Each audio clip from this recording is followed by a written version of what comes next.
Buenas tardes, bienvenidos y bienvenidas a esta nueva conferencia organizada por la Asociación Internacional Ramón Gómez de la Serna.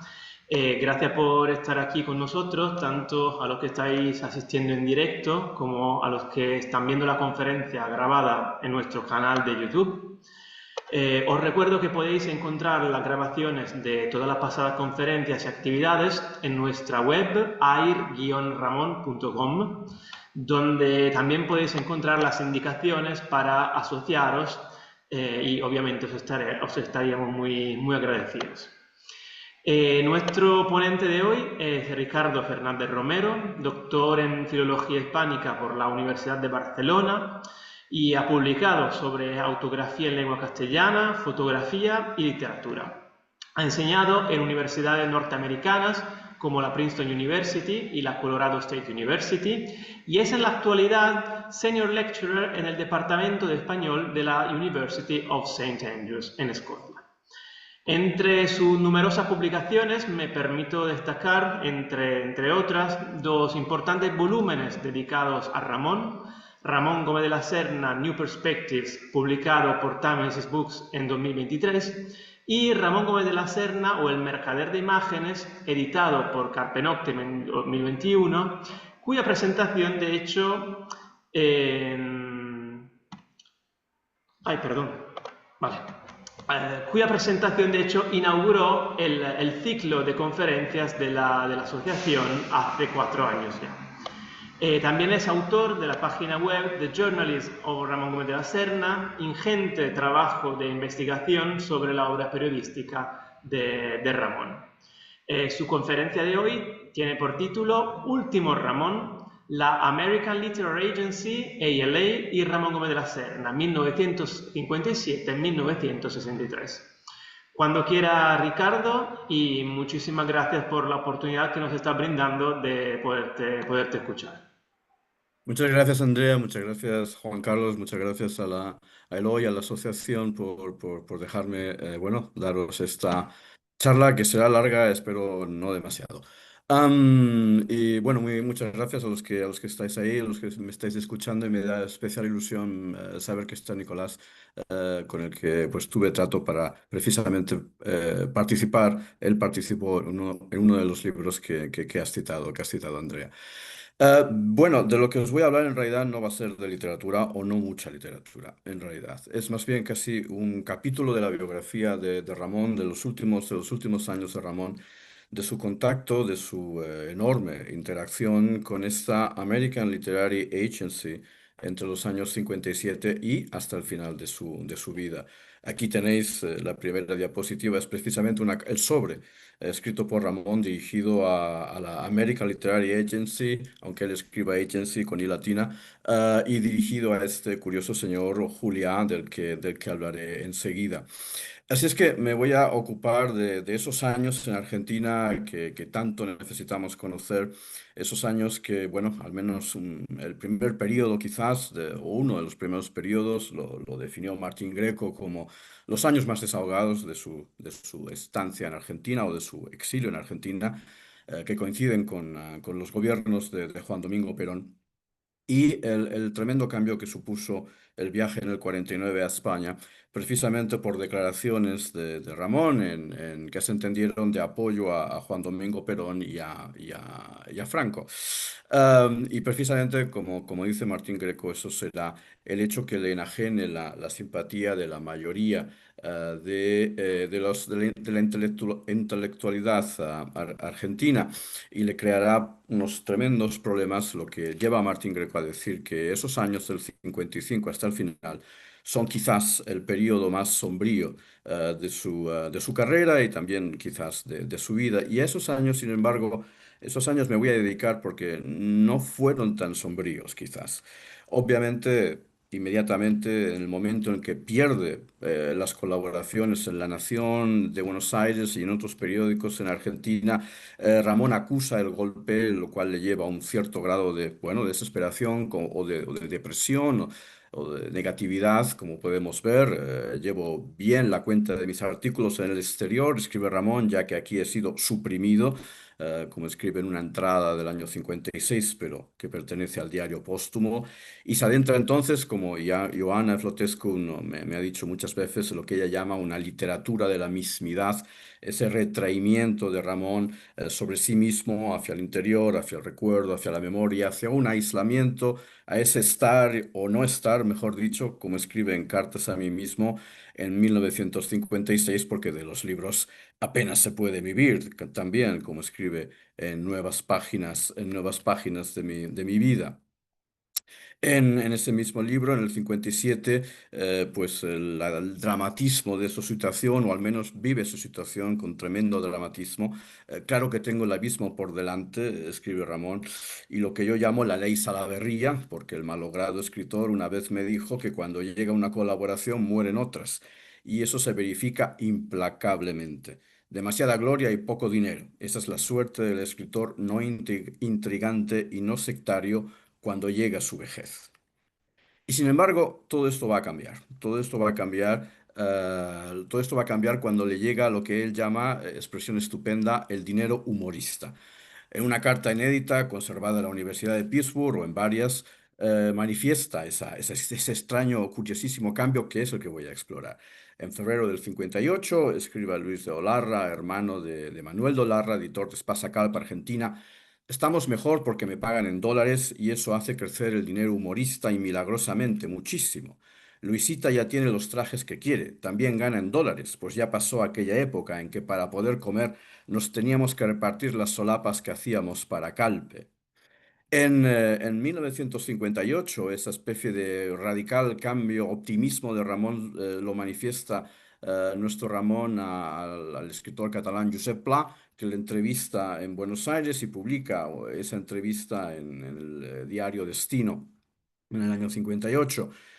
Querido Pla, he de comunicarle una noticia. Mis libros no se venden nada, cero, lo que le digo, cero. Yo vivo ahora prácticamente de América. Escribo para la cadena de periódicos de la señora Maurín de Nueva York y coloco algún articulejo en Bogotá o donde se tercia. Me mandan algunos dólares. Cuando el peso baja, me dan más dinero. Qué curioso. Bueno, pues de esa señora Maurín de Nueva York y de esa agencia es de lo que voy a intentar, de lo que voy a hablar, lo que os voy a explicar. En realidad, como a veces pasa con Ramón, en realidad, bueno, aquí un artículo, una carta nuevamente, donde manifiesta a Olarra, ahora en febrero de 1960, que llega a recibir hasta $200 de esa agencia de Nueva York, lo cual para la época es una cantidad respetable, gracias a tenaz labor con la greguería. Pues bien, como decía, esa agencia no es la de la señora Maurín, sino de Joaquín Maurín. Y esa agencia se llama American Literary Agency, fundada por Joaquín Maurín en los Estados Unidos. Personaje del que hablaré un poquito más tarde, muy curioso, interesantísimo, político, periodista republicano, exiliado en los Estados Unidos. Y aquí os enseño la primera carta de contacto entre Joaquín Maurín y Ramón del 18 de agosto de 1956. Una carta dirigida no a su domicilio particular de Buenos Aires, sino a la editorial sudamericana y donde le propone colaborar con la agencia. Para ello le dice que cuenta ya con la participación de Germán Arciniegas, de su conocido Alfonso Reyes, de Salvador de Madariaga, Waldo Frank, José Vasconcelos, Rosa Arciniega, Alejandro Casona, importantes escritores de la época, y quiere convencerle a Ramón de que participe. En realidad, poco le cuesta o nada, porque enseguida Ramón, si esa carta era de principios de agosto del 56, Ramón el 30 de agosto responde con una carta, pues bueno, entusiasta casi. Mi apreciado compañero, ya mi querido y admirado Arciniegas, Germán Arciniegas, me había hablado con grandes consideraciones de su agencia y al recibir su proposición, que agradezco mucho, me apresto a ser uno de sus asiduos colaboradores. No he tenido ni tengo agencia defensiva y lo que es más grave, ha habido alguienes que han aprovechado mis artículos para publicarlos sin permiso mío en los más variados periódicos y sitios.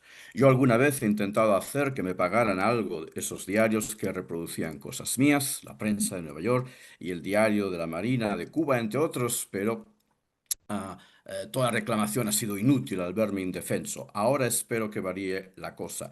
Bueno, aquí obviamente uno de los rasgos fundamentales de su relación con la agencia, que le proteja de la piratería, tema que cruza toda la correspondencia de Ramón que he encontrado y que os voy a enseñar, que es constante esa preocupación, antigua preocupación en Ramón, de hecho, porque ciertamente lo fue, víctima de la piratería. Y eso que busca realmente en Maurín. Arciniegas además había sido amigo suyo, le había procurado publicaciones, artículos, le había publicado artículos en la revista de las Indias, algunos de ellos hermosos artículos autobiográficos, precedentes de autobiografía. Para esa época, Ramón está publicando en el Universal de Caracas, después de haber perdido los periódicos en Argentina, en el Universal de Caracas y en el Intermedio de Bogotá. En realidad es el Tiempo de Bogotá. Aparte de esos trabajos, escribe Ramón, lo tenéis en el tercer párrafo, envío todos los domingos 45 greguerías a Arriba de Madrid y de ellas son saco 25 para Clarín de Buenos Aires. Estas greguerías pueden ser también objeto de reproducción por su agencia y esperaría más de ellas que de los artículos, pues tienen éxito especial desde Río de Janeiro a Alemania, sitios donde desconocidos las traducen y cobran. Así, el radio de acción de las greguerías podía extenderse hasta el extranjero y quizás traducidas al inglés tendrían aceptación en Nueva York y Londres. En caso de aceptar esa idea, usted puede comprar mi total de greguerías. Ramón inmediatamente toma la oportunidad, la agarra la oportunidad y sugiere, naturalmente, expandir su mercado, expandir el mercado hacia la lengua inglesa, asunto en el que también insistirá en varias ocasiones.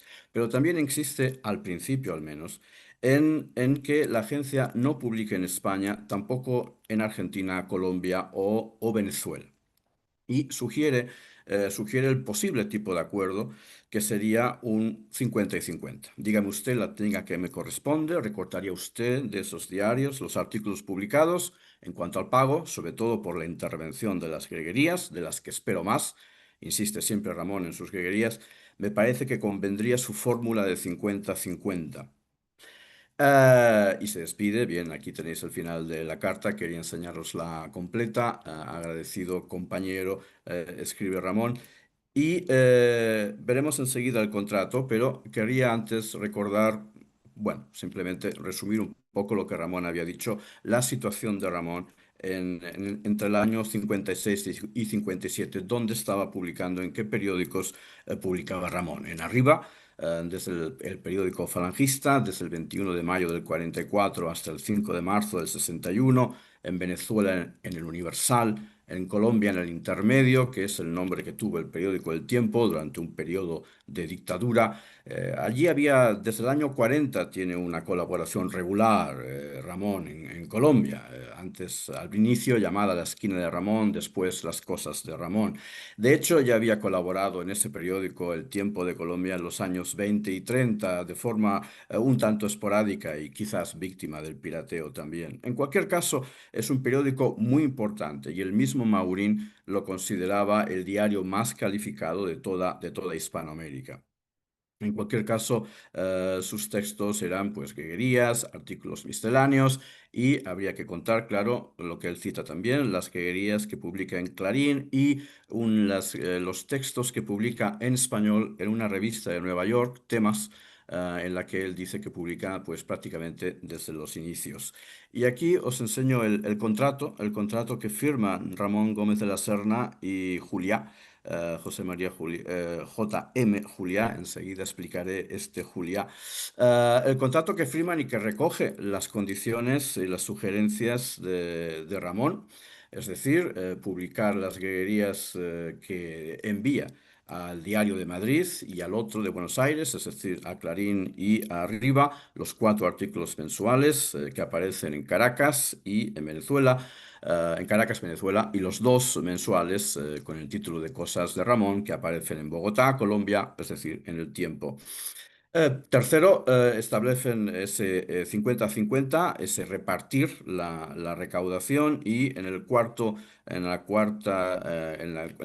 punto del contrato, Maurín aclara en qué consistirá ese reparto. Ramón recibirá 50 dólares mensuales como cantidad básica, es decir, logrará lo que tantas veces ansía o ha ansiado, que es esa estabilidad, un cierto grado de estabilidad al menos, y después van a repartir, es decir, si la recaudación llega hasta los 100 dólares, ese segundo tramo de 50 dólares se lo queda la agencia American Literary Agency, siempre ALA, y a partir de los 100 dólares el reparto sería al 50% de cualquier cantidad que superase esos 100 dólares.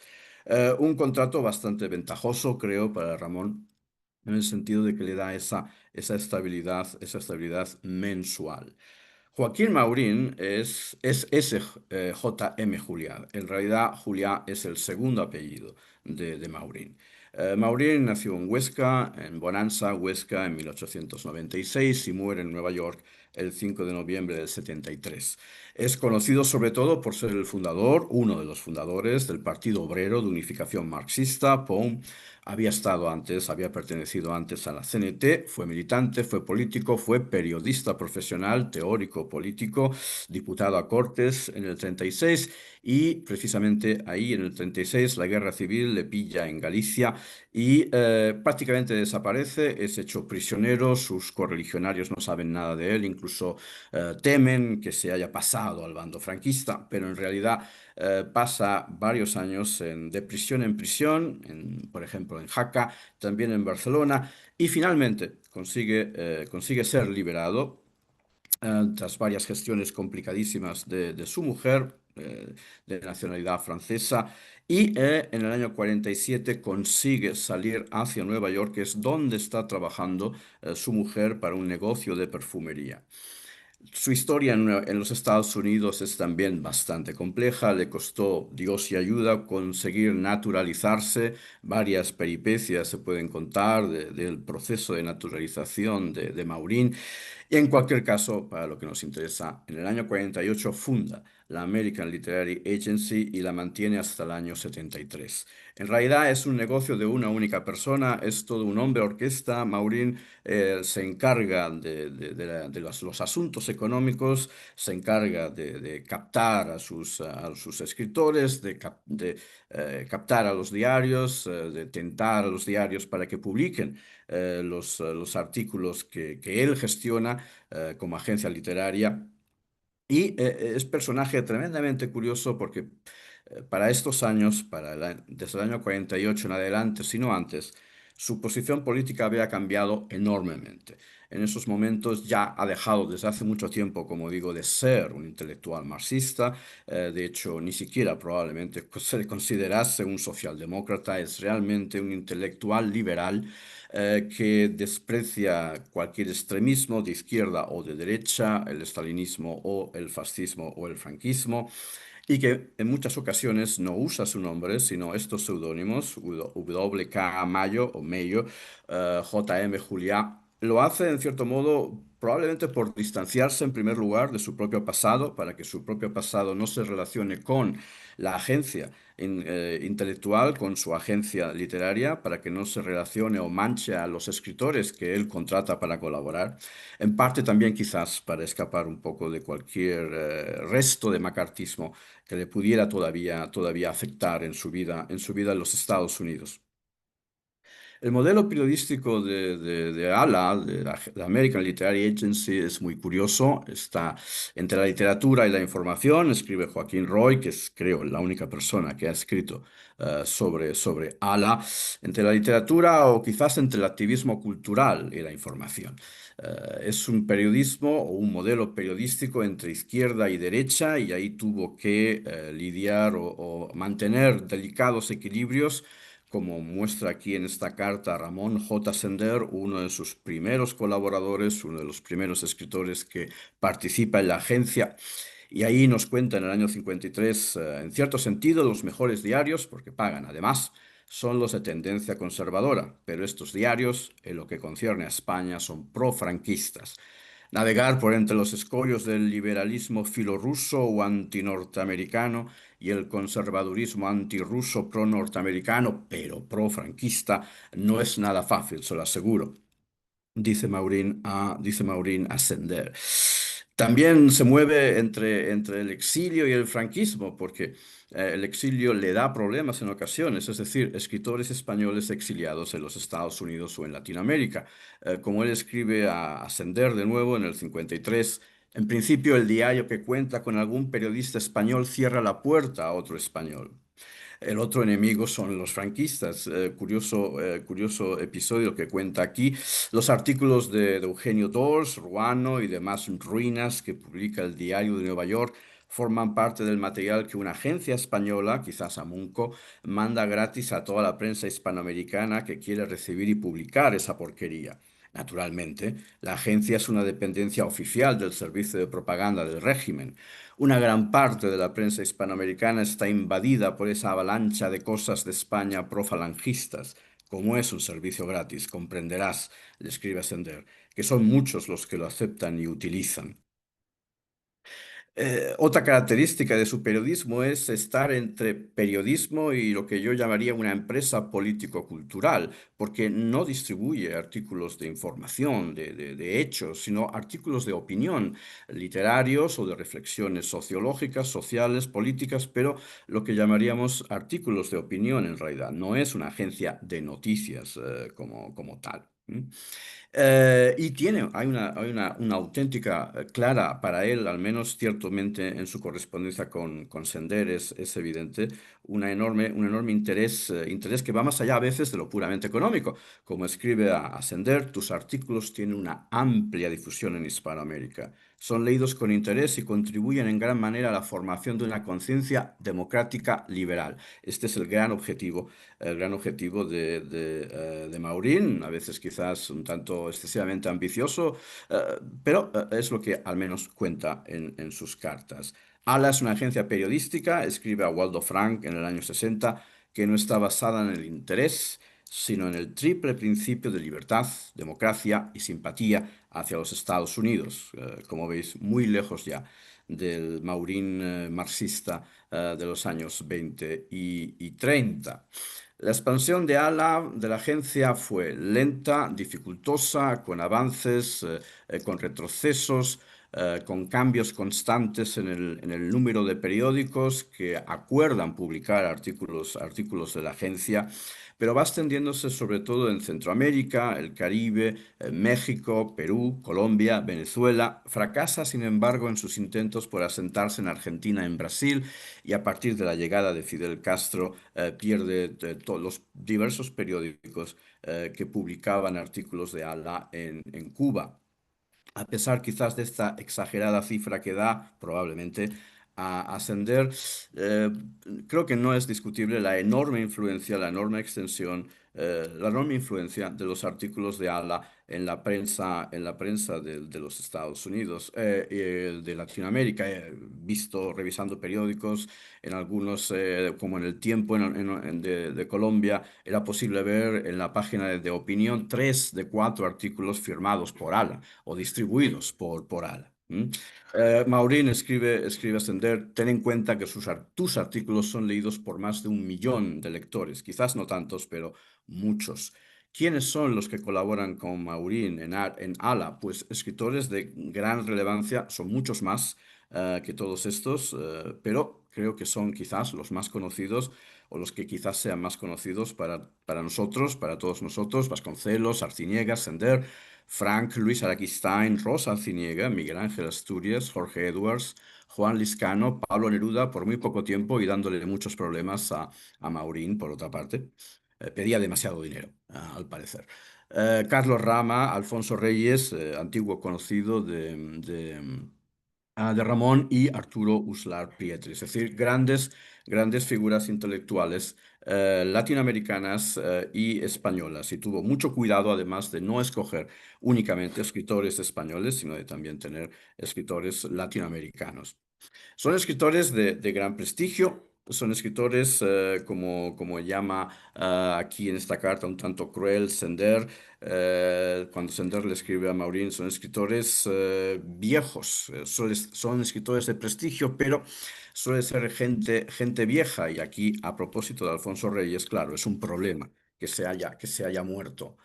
Los grandes prestigios mueren, escribe Maureen Ascender. Mueren pronto, son caros y son menos productivos. Dentro de este plantel de grandes escritores, el papel de Ramón era ser el del humorista profesional que dice Maureen que necesitaba. El método de Maurín, el método de Ala, es un método muy curioso que yo llamo, o que llamaría, por usar algún tipo de expresión, de siembra extensa, muy a largo plazo, debido a las circunstancias que encuentra en el mercado periodístico latinoamericano. La prensa sudamericana es pobre y paga poco. Yo he buscado tener un amplio mercado a cambio de dar la mercancía en condiciones asequibles a los diarios de posibilidades medias, escribe Ascender en el 52. Exceptuados 8 o 10 diarios, los demás en América Latina son de posición modesta. Además, hay que contar pues, el perenne problema en la prensa de casi todas las épocas, que es el precio del papel y la avalancha de traducciones de la prensa norteamericana que publican los periódicos latinoamericanos. Es un proceso a pérdidas, lo llamaría yo. Aquí Maurín cuenta ascender, no tuve más remedio que adoptar otro proceso más americano, unos meses de ensayo gratis, hasta fin de año tarifa reducida y desde enero del 54, 15 o $20 mensuales según los casos. Este procedimiento le va a ir dando resultados. Cabe decir que los periódicos no publican todo lo que Maurín les ofrece. Los periódicos seleccionan parte del paquete. Ciertos autores se ven más beneficiados que otros, especialmente Sender, por cierto, no siempre tanto el bueno de Ramón. Tiene una visión global, Maurín, una visión muy moderna del periodismo con una mercancía barata, pagada globalmente, y dar así la impresión de que circula más. Se trata en suma, escribe Ramón Ascender, de dar la impresión de una producción masiva, ganando poco en cada unidad, pero vendiendo muchas unidades. Es un sistema que puede llegar a ser lento. De hecho, muchos periódicos aceptaban esos paquetes, pero no los pagaban. Se fiaban, abusaban de la buena voluntad de Maurín, quizás. Y le dice a Ramón, precisamente al inicio de su relación, septiembre del 56, que es un proceso lento y que va a llevar un cierto tiempo. No se haga usted demasiadas ilusiones. Maurín se conforma con que algo quede de todo lo que está publicando, de cada colaborador, algo quede, aunque sea poco, y todo sumado, le permita seguir adelante. Quizás para él, insisto, bueno, al menos es la impresión que quiere dar en sus cartas, Ascender, lo importante no es tanto su éxito comercial, sino esa empresa cultural que quiere llevar a cabo en cierto modo, hasta cierto punto, por decirlo pronto y mal, educar a la opinión pública latinoamericana en valores liberales cercanos si no a la política de los Estados Unidos, a ciertos valores propios de la democracia norteamericana, tal como la entendía Maurín. Y aquí os enseño, pues, los primeros paquetes de colaboraciones que envió Ramón. eh, que había enviado previamente, que había usado previamente para Colombia y Venezuela. Creo que fueron tres los primeros, pero aquí queda nota de estos dos. Esta documentación que os enseño proviene toda de la Universidad de Miami, la biblioteca de la Universidad de Miami y también de Stanford, de la Universidad de Stanford en California. Y ahí pues queda nota de esas greguerías, de esas variaciones inovicosas que envió en el 56 y que ciertamente fueron publicados a través de ALA en otros periódicos no mucho después de llegar a poder de la agencia en noviembre del año 56. A partir de ahora, os voy a hablar más de la correspondencia, de la muy interesante correspondencia de Ramón con Maurín, al que siempre se dirigirá como Juliá, siempre le escribirá de esa manera, nunca como Maurín, en parte porque el propio Maurín usaba ese apellido en su correspondencia con Ramón. E insiste, una de las primeras insistencias es controlar el ámbito de acción donde va a ir a parar sus materiales, aunque esa actitud, como os enseñaré enseguida, va a cambiar. Al inicio insiste en no afectar su relación con los periódicos de Venezuela y de Colombia.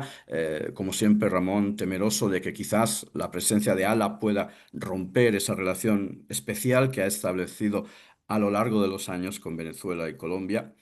Y aquí insiste en esa carta del 27 de septiembre del 56, al inicio de su colaboración con ALA, o incluso un poquito antes de realmente empezar a colaborar con ALA. Insiste de nuevo en el 58, nada en Madrid y las provincias argentinas, de ningún modo greguerías, y hasta Montevideo, tampoco greguerías, y el Paraguay.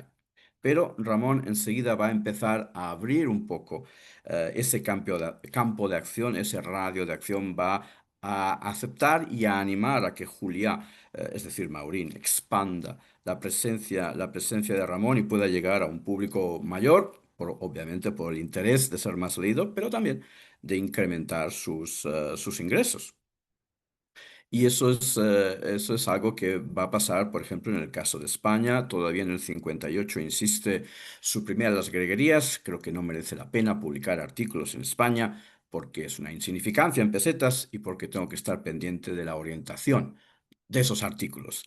Orientación que puede entenderse desde un punto de vista político a lo mejor, o también simplemente porque puede costarle tiempo modular sus temas para públicos determinados como el de España o el de Argentina o el de Latinoamérica, públicos obviamente de diferentes gustos a los que ha de dirigirse de diferente manera. Pero, en cualquier caso, no tardando mucho, el 7 de marzo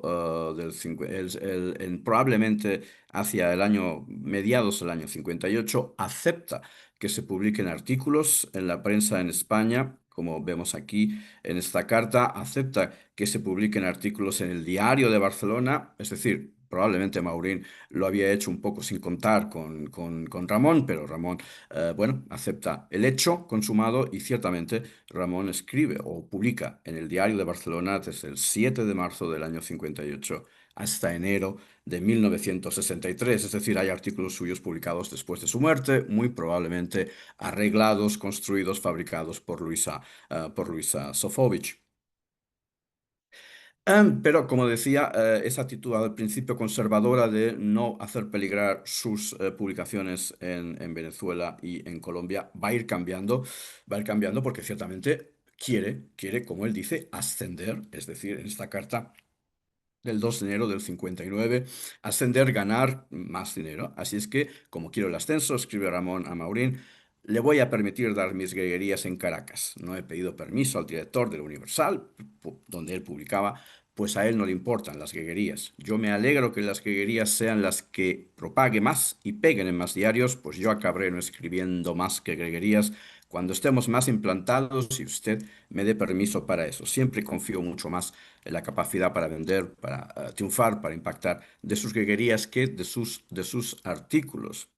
También insiste, Venezuela, pues también en Colombia puede encontrar, le dice a Maurín en esta carta del 2 de enero del año 59, otro periódico, además de El Tiempo, de Colombia, de Bogotá, para poder publicar sus greguerías. La defensa y la incrementación de la greguería es lo que más espero de usted, escribe Ramón.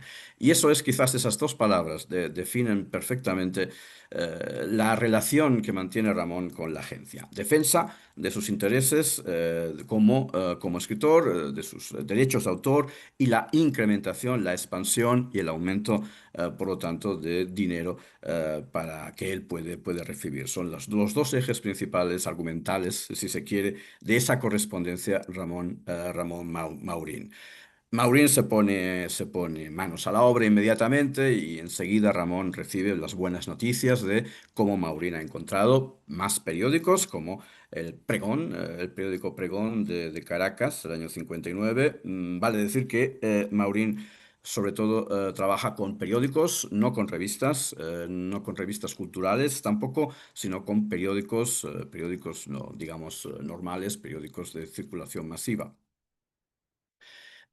También en el año 60, como vemos, Ramón va ascendiendo, como diría él, va logrando mayores mercados, una presencia mayor en Latinoamérica. El Nacional, creo que también de Venezuela, publica Greguerías a todo meter, como escribe Ramón contento, el 2 de marzo del año 1960, los primeros 15 días de enero, casi seguidos y en gran número. ¿Hasta dónde llega Ramón? Muy difícil de decir. Como decía antes, no todos los periódicos que contratan con ALA publican todo lo que reciben de ALA. Así es que es difícil, pero hasta donde he podido encontrar, tanto por la documentación que he visto como por lo que he podido ver en los periódicos directamente, tuvo una considerable presencia en Estados Unidos en lengua española, en la revista Temas, aunque en esa revista los artículos no provienen a través de ALA. En el Diario de Nueva York, en La Opinión de Los Ángeles, importante, muy importante periódico, La Opinión de Los Ángeles, en la prensa en Texas y en Diario de las Américas de Florida. En México aparece en Novedades y quizás donde más aparece sea en el Caribe, en el Diario de la Marina, en La Habana, aunque es un periódico en el que ya había escrito desde los años 20, ya había aparecido allí, probablemente en más de una ocasión de forma fraudulenta, algo de lo que se queja siempre amargamente Ramón. En El Mundo, en Puerto Rico, publicó muchos artículos ahí, en el Diario de Hoy, en San Salvador, en El Imparcial, en Guatemala, Novedades, La Nación, en San José de Costa Rica. En Sudamérica, en El Comercio de Perú, periódico importante, El Universo en Ecuador, El Mercurio en Chile y en La Nación, otro periódico en el que ya había aparecido en los años 20, finales de los años 20, de forma un tanto esporádica, pero ahora, gracias a ALA, de forma mucho más regular, pues a partir de los años 57, 50 y 58. Y, naturalmente, visto el éxito, ¿cómo no? ¿Por qué no la lengua inglesa? Le escribe Ramón ya desde el principio de su relación, febrero del año 57, y no podría tener un buen traductor al inglés y dar greguerías en algún diario de Nueva York o en esta otra carta del 22 de julio. Hasta espero que usted consiga que algún periódico de ahí, impreso en inglés, publique mis greguerías. Incluso le envía noticia de la monografía de Rodolfo Cardona, publicada en el 57, y que quizás ayude, pues, como escribe Ramón en esta carta sin fecha, a esparcir su nombre y su literatura en ese envidiable medio. México es también lugar de su interés. Había publicado también allí desde los años 20 y de hecho uno de sus primeros artículos de 1904 apareció en México. Y allí tuvo una cierta repercusión, El Informador en los años 20 y otros periódicos. Y también está interesado en que aparezcan textos suyos en ese ámbito, en México, como vemos en esta carta de abril del año 57. Brasil es otra de sus grandes obsesiones, quizás por el hecho de saberse pirateado, o al menos en esto insiste Ramón siempre, saberse pirateado especialmente en Brasil. Y de Brasil espero mucho, escribe Ramón en el año 57. Pues me consta que allí gustan como género las greguerías. Siempre me las han pirateado. Y hasta hubo en una ocasión una agencia que me pidió precio para contratármelas, pero después lo pensó mejor y debió seguir dándolas gracias al robo.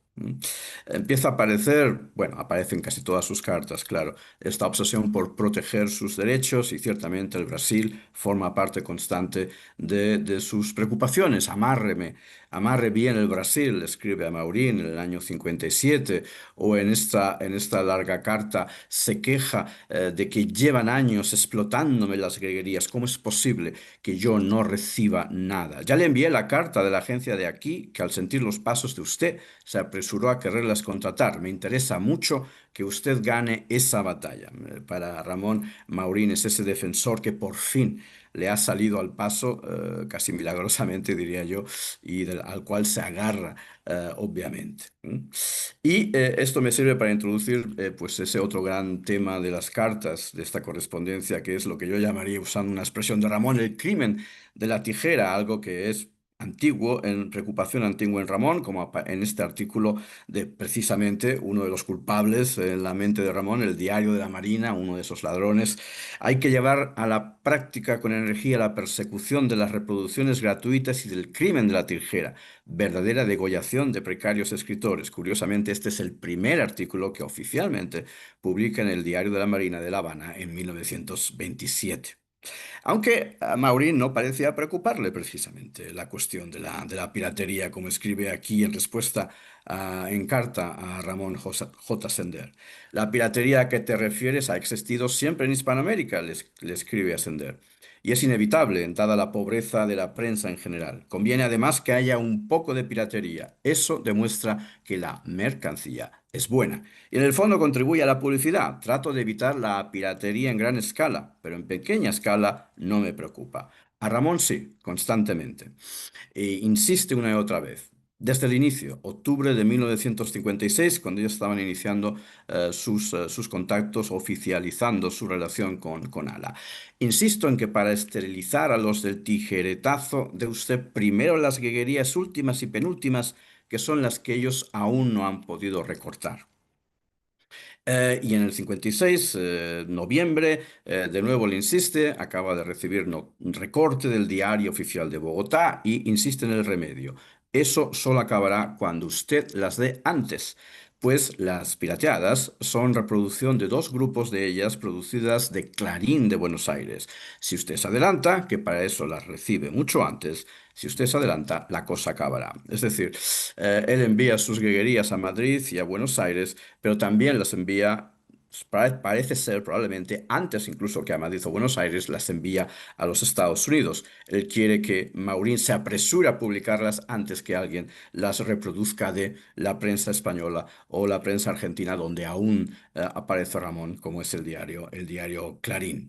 Aquí, en esta larga carta de Ramón, pues bueno, quizás no me entretendré mucho porque insiste también otra vez en el crimen de la tijera, otra vez en una agencia de interprensa llamada una agencia de Brasil, que insiste bueno, según Ramón, en piratearle y él quiere Ramón quiere que Maurín finalmente le defienda e incluso le envía, como escribe aquí hacia el final. Puede usted usar la carta que le adjunto, las tres últimas líneas de estos dos párrafos. La última carta que le adjunto, porque así verán que ahora quería contratar lo que usted, Maurín, ya tiene contratado. Y en efecto, aquí está una especie de tarjetón, gran carta que le envía Ramón a Maurín para, bueno, enseñarla acaso en caso de que alguien intente robarle a Ramón.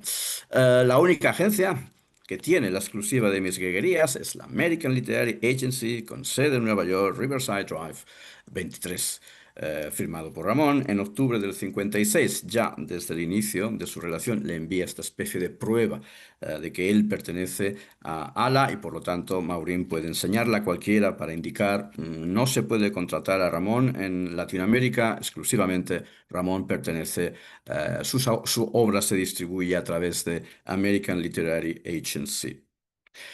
Se puede medir la cantidad de dinero que Ramón, aproximadamente, no con números exactos, pero se puede ver ciertamente que ese ascenso del que habla Ramón se produce, que su expansión lleva a un incremento en sus ganancias, y desde octubre del 56 hasta enero del 57, en pocos meses, como podemos ver, dobla sus ganancias, lo que recibe de la agencia. Aquí están algunos de los cheques, bueno, de los recibos firmados por Ramón, que indican pues esa cantidad que va recibiendo como derechos de autor o como colaboración.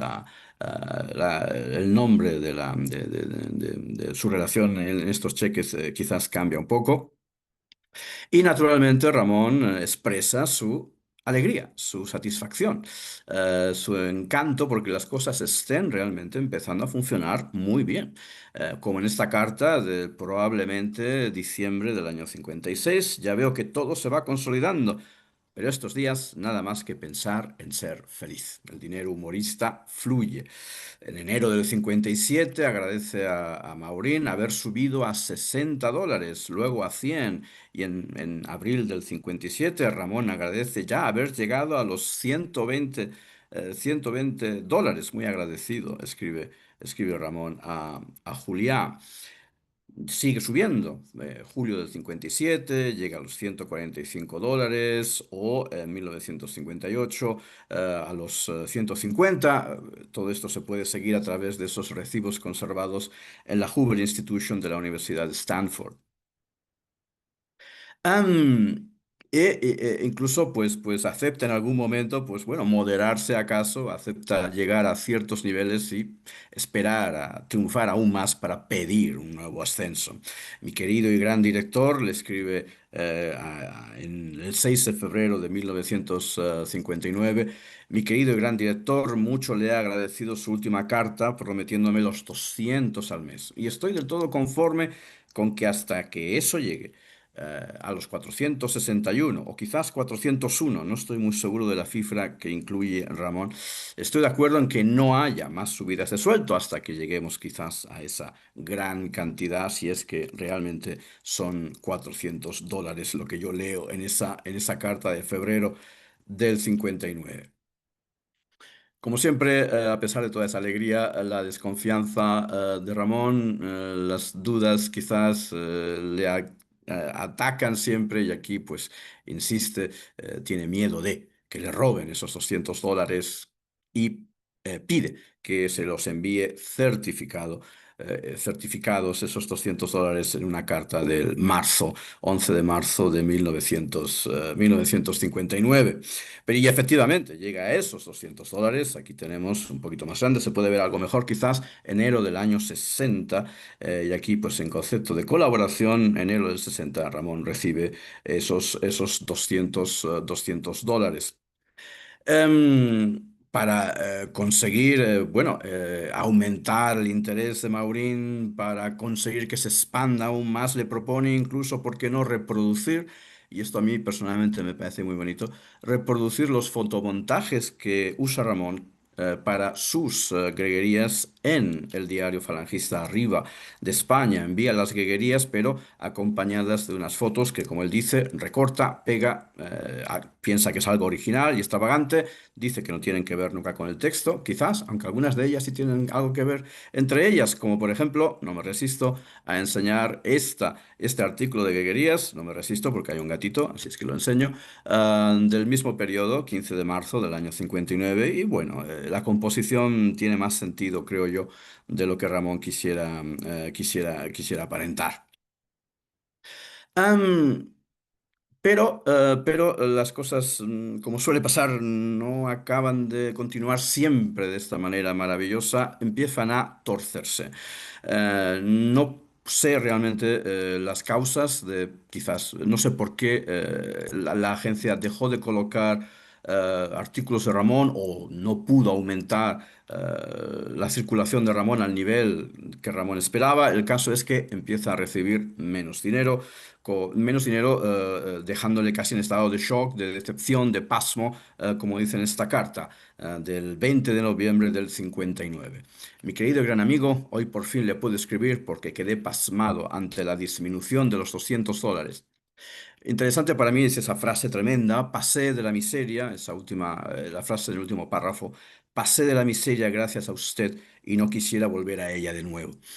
Sender, en un artículo de homenaje a Ramón, perdón, a Maurín cuando muere, recuerda esa frase, es decir, vio esa carta, Maurín se la enseñó a Sender y la usa, esas líneas, ese par de líneas, como prueba, muestra de lo que llegó a lograr Maurín, de lo que llegó a lograr, del impacto que tuvo positivo, el impacto positivo de Maurín en el bienestar y en el conocimiento, la distribución de escritores españoles y latinoamericanos en la prensa de los Estados Unidos. Pero, como decía, las cosas empiezan a torcerse hacia el año 59, año 60. Es para mí en estos momentos, se escribe en este 4 de diciembre del 59, es tan importante su agencia que sin ella me tendría que ir a vivir entre Lisboa y Madrid después de 28 años en Argentina.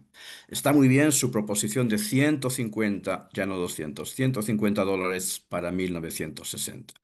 Ramón, por lo tanto, va aceptando, resignándose a que quizás las cosas no pueden ir a ese nivel o al nivel que tenían antes, a pesar de que aún en ocasiones Imagino que las cantidades de dinero obviamente fluctuarían de un mes a otro, a veces quizás de forma considerable, pero aún existen pruebas de cheques por valor de $200, por ejemplo, entre enero y octubre en enero y en octubre de 1960, como puede verse aquí.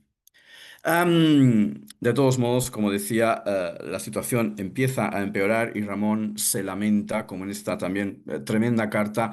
Mi muy querido y gran amigo, cuando salía para el Uruguay para veranear después de 25 años sin ningún verano, recibí su carta rebajándome a $150. Hubiera suspendido el viaje, pero las maletas ya estaban hechas. Creí que al pasar los meses ya había sido compensado lo de Cuba, la pérdida de periódicos por la revolución castrista, y había encontrado nuevos sitios. Ramón empieza a resignarse a pesar de no dejar de manifestar, pues, si no su disgusto, al menos su decepción profunda. No tiene más remedio que aceptarlo, como en esta carta del 18 de agosto de 1961. Mi querido, heroico y gran amigo Juliá, me parece muy justo estar a los descensos igual que a los ascensos. Esta vez el ascenso ya no es posible, esta vez la expresión, la palabra viene precedida por ese desgraciado. Aquí podemos ver, por ejemplo, prueba de esa reducción de los ingresos de Ramón, e incluso en este recibo de la agencia, pues se puede constatar las bajas en los periódicos que han dejado de suscribir artículos de Ramón, como La Nación de Santiago de Chile, El Mundo de Puerto Rico o Prensa Libre de Costa Rica, y bueno, ya se ve la cantidad, son 157, no ya esos 200, pero obviamente estamos hablando del año 61, del año 62, ya son los años finales de Ramón, donde, bueno, no solo, su problema no es solo ya que sus artículos sean quizás menos distribuidos o aceptados, sino su enfermedad. Y aquí Ramón le cuenta a Julia que efectivamente no tiene más remedio que reducir su producción. Mi querido y gran amigo Julia, hoy tengo que comunicarle que ya no podré hacer 40 greguerías sino 20. Estoy tratando de ocultar una enfermedad del corazón que se ha interpuesto en mi vida. No se notarán los artículos porque puedo con ellos, pero en las greguerías solo puedo difícilmente llegar a 20. Perdóneme, pero usted no podía ocultarle la verdad.